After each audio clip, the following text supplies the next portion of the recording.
se doutait pas non plus que on allait faire notre première à Clermont, ce qui était quand même une énorme surprise. Et en même temps, on trouve ça hyper beau et encourageant sur la santé du cinéma, quoi. Ça veut dire, oui, il est possible de faire un film à moitié dans ta chambre avec tes copains et d'être salué, tu vois. On est autodidacte, donc en réalité, on apprend. À chaque film, on apprend énormément.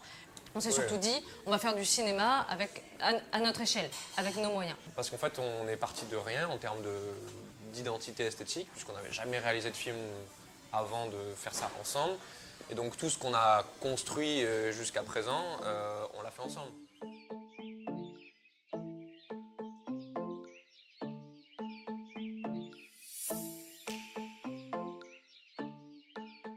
Un peu se renvoyer la balle. Quand il y en a un qui fatigue, l'autre peut prendre un petit peu peut avoir la force de continuer, ce qui fait qu'on a un peu des bourrins de travail. Ça, c'est hyper fort. Quand il y en a un qui a l'impression que vraiment ça n'a plus de sens, que c'est nul et qu'il faudrait quasiment arrêter, l'autre il est hyper fier, hyper content, il trouve qu'on fait des bêtes de trucs. Et du coup, on se remonte un peu le moral. C'est un peu 2 fois plus d'énergie. On s'auto-convainc que si, ça va le faire. J'ai la caméra, je suis en train de cadrer. Puis quand j'en ai marre, je lui file la caméra. Elle cadre un petit peu. Quand elle en a marre, elle me la refile. Et quand on monte, c'est pareil. On monte un peu l'un, un peu l'autre, des fois tous les deux. On écrit tous les deux. La phase d'écriture n'est pas la plus poussée chez nous parce que comme on est deux, on pense plus qu'on écrit. Donc on parle. On parle, quoi, on se raconte le film. Ouais, voilà, le fait de parler écrit dans nos têtes le film de manière très forte. La nature des relations, elle n'est pas écrite parce qu'en réalité, on a envie de laisser libre cours à ce qui va réellement se passer entre eux. On n'écrit pas les dialogues. Parce que sinon, on n'aurait pas cette authenticité de parole, de dialogue.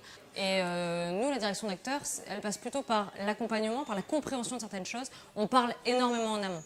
On donne dans le temps des clés à nos acteurs pour qu'ils puissent parcourir ces chemins-là qu'on espère, qu'on va leur proposer.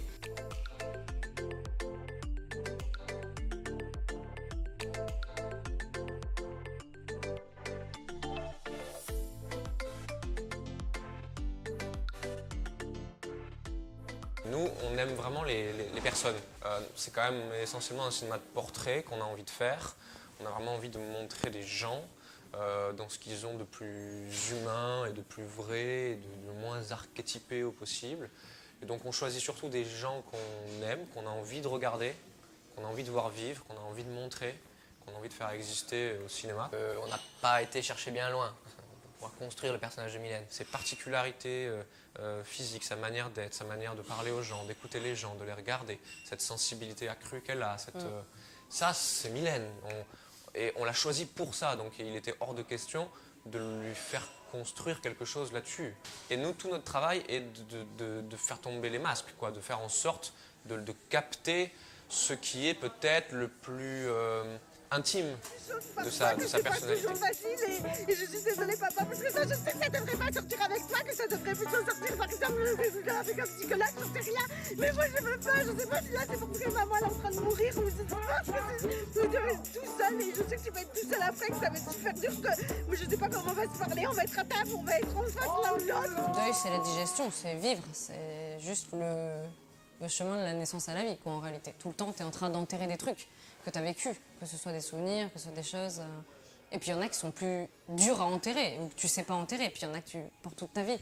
Mais grosso modo, ouais, dans le film, le deuil, c'est aussi, renvoie énormément au fait de juste grandir. C'est magnifique ce que je dis. Moi, je peux dire même que philosopher, c'est faire le deuil de sa propre mort. Tu vois.